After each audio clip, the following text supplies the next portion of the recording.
Heute geht es um ein Bauteil, das wirklich fast überall in der Elektronik vorkommt. Der Kondensator.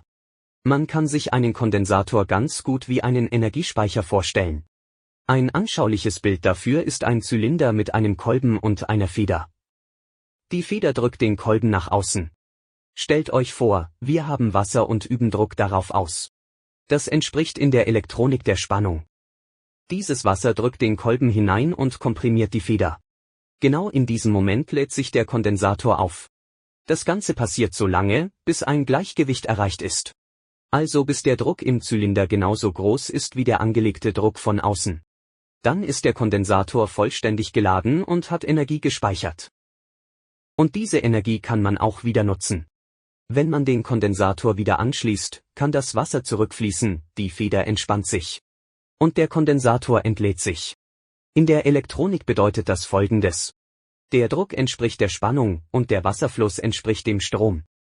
Schauen wir uns an, wie ein Kondensator aufgebaut ist. Im Grunde besteht er aus zwei leitenden Platten, die sich gegenüberstehen.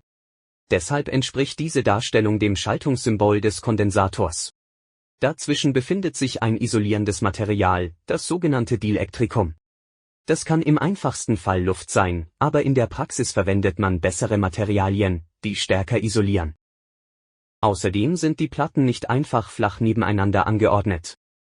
Oft werden sie aufgewickelt oder verschachtelt, damit man auf kleinem Raum möglichst viel Oberfläche unterbringt. Und damit mehr Energie gespeichert werden kann. Jetzt zu den wichtigsten Kennzahlen des Kondensators. Die wichtigste ist die Kapazität, bezeichnet mit C. Sie gibt an, wie viel Ladung ein Kondensator speichern kann. Die Einheit ist Farad. Sie wird mit F abgekürzt. Ein Farad entspricht einer Amperesekunde durch Volt. Dann gibt es noch die Nennspannung. Das ist die maximale Spannung, die dauerhaft angelegt werden darf, ohne dass der Kondensator beschädigt wird. Für sie wird UR verwendet. Das R kommt von der englischen Bezeichnung Rated Voltage. Zum Schluss noch zu den verschiedenen Arten von Kondensatoren. Es gibt gepolte Kondensatoren. Da muss man darauf achten, wie man sie anschließt. Positive und negative Spannungen dürfen nicht vertauscht werden. Beispiele sind Elektrolytkondensatoren, wie Aluminium- oder Tantalkondensatoren.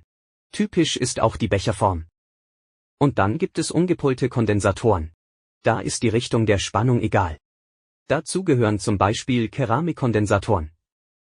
Die sind klein und gut für hohe Frequenzen geeignet. Auch Folienkondensatoren gehören dazu. Die nutzen Kunststofffolien, zum Beispiel Polyester oder Polypropylen, als Dielektrikum und haben interessante Eigenschaften wie Selbstheilung. Darüber hinaus gibt es noch viele weitere Bauformen, je nach Anwendung.